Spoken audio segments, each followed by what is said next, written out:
அனைவருக்கும் வணக்கம் ஃப்ரெண்ட்ஸ். நல்லா தான் நம்மளுக்கு யாருமே சப்போர்ட்டுக்கு இல்லாத போது நம்மளால் நிச்சயமாக வேலைக்கு போய் சம்பாதிக்க முடியாது, எவ்வளோ படிச்சிருந்தாலும் படிக்கலனாலும்.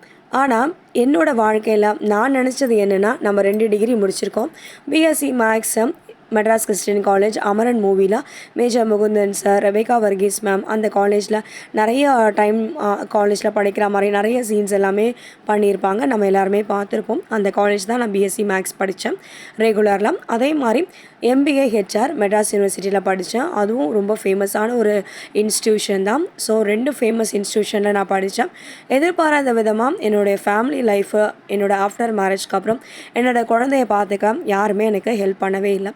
அப்போ நானே முடிவு பண்ணேன், நம்மளுடைய வாழ்க்கையில் நம்மளை நாமளே ஒரு தன்னம்பிக்கையோட செல்ஃப் மோட்டிவேட் பண்ணிவிட்டு நம்மளுடைய வாழ்க்கையை நம்ம வாழணும்.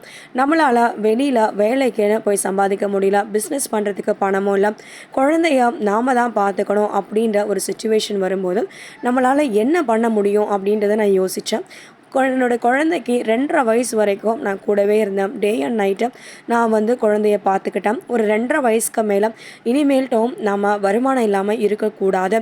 நம்மளுடைய வருமானம் நம்ம லட்சக்கணக்கில் சம்பாதிக்கலான்னு கூட சில 10, 20, ஒரு 100ஆவது நம்ம சம்பாதிக்கணும், முயற்சி பண்ணணும்னு சொல்லிட்டு எங்கள் அம்மா அப்பா வீட்டுக்கு பக்கத்து தெருவில் நான் ஒரு கடைக்கு போகும்போது அங்கே டெய்லரிங் படிச்சுட்டு இருந்தாங்க நிறைய பேர். எனக்கும் ரொம்ப ஆசையாக இருந்துச்சு. வீட்டில் சொன்னேன், யாருமே ஒத்துக்கல. வேண்டாம், குழந்தைய பாரு, வீட்டை பாரு, நீ ஏற்கனவே அபார்ஷன் ஆகிடுச்சு, சிசேரியன் ஆகிருக்கு, அதனால் உடம்பை பார்த்துக்கோ, அதெல்லாம் போய்ட்டு மிஷின்லாம் தைக்கணும், தச்சா ஆப்ரேஷன் பண்ணிடும், ஸ்டிச்சஸ் போட்டு இடணும், வலிக்க ஆரம்பிக்கும், பெரிய பிரச்சனையில் போய் முடியும் அப்படின்னு சொல்லி என்னை எல்லாருமே கண்ட்ரோல் பண்ணாங்க. ஆனால் எனக்கும் பயமாக இருந்துச்சு. ஏன்னா முதல் குழந்தை அபார்ஷன் ஆகிட்டு ரொம்ப உயிர் உழைப்பானா அப்படின்ற மாதிரி இருந்தேன். அதுக்கு அடுத்தது நான் சிசேரியன் பண்ணி தான் குழந்தைய எடுத்தாங்க. ஸோ எனக்கு அப்போவும் ரொம்ப உடம்பு முடியாமல் ஆகிடுச்சு. இந்த சமயத்தில் இப்படிப்பட்ட ஒரு டிசிஷனு, என்னோடய ஓன் டிசிஷன் சொல்லும்போது யாருமே அக்செப்ட் பண்ணவே இல்லை. இவ்வளோ படிச்சிருக்கேன், ஏன் இந்த மாதிரி பண்ணுறேன், ஏற்கனவே ஹெல்த் இஷ்யூஸும் உனக்கு நிறைய இருக்குது, நீர் கட்டி இருக்குன்னாங்க. அதனால் எனக்கு உடம்பு ரொம்ப முடியாமல் போயிடுச்சு. இந்த மாதிரி ஹெல்த்தில் நிறைய இஷ்யூஸ் இருக்கனால என்னை டெய்லரிங் கிளாஸ்க்கு யாருமே அலோவ் பண்ணலை. அதனால் என்ன சொல்லிட்டாங்க, நீ எவ்வளோ கஷ்டப்பட்டாலும் பரவாயில்ல, அங்கே போயிட்டு இன்னும் உடம்புக்கு தேவையில்லாத பிரச்சனையை வர வச்சுக்காத, குழந்தைய பாரு, உடம்பை பாரு, நீ நல்லா இருந்தால் போதும், குழந்தை நல்லா இருந்தால் போதுன்னு எங்கள் அம்மா அப்பா எல்லாருமே எனக்கு சொல்ல ஆரம்பித்தாங்க. இருந்தாலும் என் மனசுக்குள்ளே ஒரு போராட்டம் நிச்சயமாக ஓடிட்டே தான் இருந்துச்சு. நம்மளை எவ்வளோ படிச்சிருக்கோம், நம்மளால் ஏன் சம்பாதிக்க முடியல, பரவாயில்ல, நம்ம கடவுள்கிட்ட நல்லா வேண்டிக்கிட்டு நம்ம போய்ட்டு டெய்லரிங் கிளாஸ்க்கு முதல் நாள் போனேன். அந்த 1000 ரூபா கூட நான் ரொம்ப கஷ்டப்பட்டு தான் எடுத்துகிட்டு போனேன். ஏன்னா எனக்கு யார்கிட்டையும் கடன் வாங்குறதோ கேட்குறதோ சுத்தமாக பிடிக்காது. இருந்தாலும் என்ன பண்ணுறது, நம்ம வேலைக்கு போகலாம், நம்ம யார்கிட்டையாவது கேட்டு தான் டெய்லரிங் கிளாஸும் போகணுன்னு சொல்லிட்டு கேட்டு அந்த 1000 ரூபா வாங்கிட்டு போய் ஃபீஸ் முதல்ல கட்டிட்டு தான் அவங்க கிளாஸே ஜாயின் பண்ணணுன்னு சொல்லிட்டாங்க. ஃபீஸ் கட்டினேன். முதல் நாள் கிளாஸ் எடுத்தாங்க.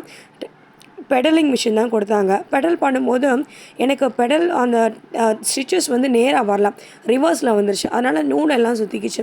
எனக்கு கால் வலிக்க ஆரம்பிச்சிச்சு. ஏன்னா நான் சிஸ்டம்லேயே உட்காந்து சிஸ்டம் ஒர்க்கு தான் பண்ணியிருக்கேன் தவிர இந்த மாதிரி எனக்கு ஃபிசிக்கலான ஒரு ஒர்க்கை நான் என்றைக்குமே ரொம்ப அதிகமாக பண்ணது கிடையாது. ஒரு ஆஃபீஸ் ஒர்க்கம் ஒரு அந்த மாதிரி தான் நான் பண்ணியிருக்கேன். இது எனக்கு ரொம்ப டிஃப்ரெண்ட்டாக இருந்துச்சு.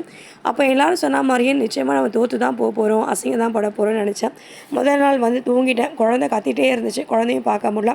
வீட்டில் எல்லோரும் கத்துனாங்க, குழந்தையும் பார்க்க முடியல, உன்னால் அதை தைக்கவும் முடியாது, ஏன் தான் இந்த மாதிரி வீண் பிடிவாதம் பிடிச்சிட்டு இந்த மாதிரி பண்ணிகிட்ருக்கான்னு என் அம்மா அப்பா எல்லோரும் திட்டினாங்க.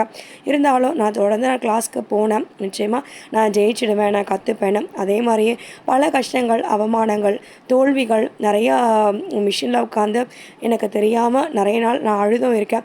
இருந்தாலும் இன்றைக்கி நான் ப்ளவுஸ் தைக்கிறேன், சுடிதார் தைக்கிறேன், ஒரு புடவை ஒரு அடித்தா கூட ஒரு 20 ரூபா கிடைக்கிது. என் குழந்தை துணி தைச்சிக்கிறேன், என் ட்ரெஸ்ஸஸும் ப்ளவுஸு சுடிதார்ஸும் எல்லாமே நானே தைச்சி போட்டுக்கிறேன்.